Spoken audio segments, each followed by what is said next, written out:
மகாபாரத போர்ல எத்தனையோ வியூகங்கள் வகுக்கப்பட்டாலும் இன்னைக்கும் ராணுவ வல்லுநர்களால வியந்து பார்க்கப்படுற ஒரு டிசைன் தான் சக்கர வியூகம். அர்ஜுனனோட மகன் அபிமன்யுவை உள்ள விடத் தெரிஞ்சு வெளியே வரத் தெரியாம சிக்க வச்ச அந்த மரண பொறிக்கு பின்னாடி இருக்கிற ராணுவ அறிவியல் உங்களுக்கு தெரியுமா?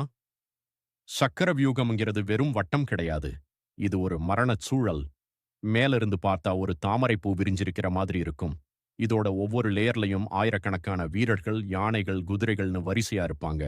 இது கடிகார முள் மாதிரி சுழன்று கொண்டே இருக்கும். ஒரு லேயரை நீங்க உடைச்சாலும் அடுத்த செகண்ட் பின்னாடி இருக்கிற வீரர்கள் அந்த இடைவெளியை நிரப்பிடுவாங்க. அதாவது ஒரு டேட்டா பேக்கெட் நஷ்டமானா இன்னொன்னு உடனே வர்ற மாதிரி ஒரு லூப் சிஸ்டம் இது. சக்கர வியூகத்துக்குள்ள நுழையறதுக்கு ஒரு ரகசியம் இருக்கு. உள்ள நுழைய முயற்சிக்கும் போது அந்த சுழற்சியோட வேகத்துக்கு ஏத்த மாதிரி நீங்க சிங்க் ஆகணும். அபிமன்யு அதை செஞ்சு உள்ள போயிட்டான். ஆனா ஒவ்வொரு லேயருக்கும் உள்ள போக போக எதிராளிகளோட பலம் அதிகமாகிட்டே இருக்கும். ஆனா தாக்குறவனோட பலம் குறைஞ்சிட்டே வரும். இதுதான் இதோட ஆல்கோரிதம். உள்ள போன அபிமன்யுவால் அந்த பின்னலை அவிழ்க்க முடியல. அதனால தான் அவன் அங்கேயே சிக்கிக்கிட்டான். சக்கர வியூகத்தோட வெளிப்பக்கம் இருக்கிறத விட உட்புறம் இருக்கிற வீரர்கள் ரொம்பவே வலிமையானவங்க. ஒருத்தன் உள்ள நுழைய நுழைய அவனை சுத்தி இருக்கிற வீரர்கள் ஒரு ஹியூமன் வால் மாதிரி மாறிடுவாங்க. வெளிய வரணும்னா அந்த சுழற்சியை உடைக்கணும்.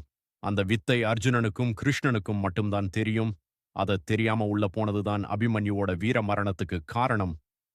வியூகம் வகுக்கிறதுல துரோணாச்சாரியாரும் அதை தகர்க்கிறதுல கிருஷ்ணரும் கில்லாடிகள். அன்னைக்கு இருந்த அந்த போர் தந்திரங்கள் தான் இன்னைக்கு இருக்கிற நவீன ராணுவ வியூகங்களுக்கு அடிப்படை. சக்கர வியூகத்தை பத்தி நீங்க என்ன நினைக்கிறீங்க? இத வேற யாராலாவது தகர்த்திருக்க முடியுமா? கமெண்ட்ல சொல்லுங்க. அறிவியலை அறிவோம், வீரத்தை போற்றுவோம். இது உங்கள் அறிவு பிச்சை.